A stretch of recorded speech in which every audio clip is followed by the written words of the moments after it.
নমস্কার বন্ধুরা, আজ 17ই সেপ্টেম্বর। আজ মনসা দেবীর পুজো এবং বিশ্বকর্মা পুজোও বটে। আমার বাড়িতে আজ মনসা মায়ের মা মনসার পুজো হচ্ছে।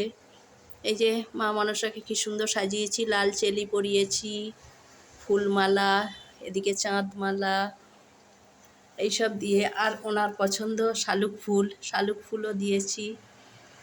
আলপনা দিয়ে সুন্দর করে মাটিতে আমাদের এই মনসা গাছের ডালে মনসা দেবী রূপে পুজো করা হয়। মনসার গাছের ডালকে মা মনসা দেবী রূপে পুজো করা হয়। তো এই সব দিয়েছি, দুধ, মর্তমান কলা, মাখা সন্দেশ, আর সন্দেশ, 5টা ফল, দই এইসব দিয়ে পুজো দিয়েছি।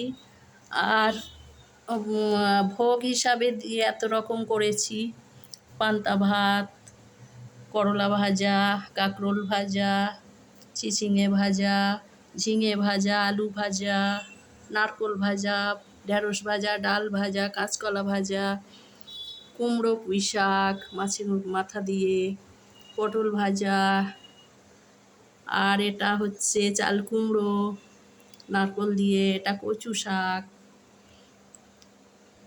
এটা এটা আর কি ঝিঙে ভাজা, আর এদিকে পিঠে, কলার বড়া, তালের বড়া, মালপোয়া, চিংড়ি মাছ ভাজা, ইলিশ মাছ ভাজা, পোনা মাছ ভাজা, তারপরে পায়েস, আর চালতার চাটনি। চালতা, কাঁচা তেঁতুল, ওল দিয়ে আমাদের চাটনি করতে হয়।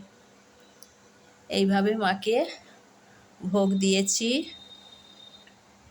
এইভাবে আমি মাকে অর্চনা করলাম আমার বাড়িতে।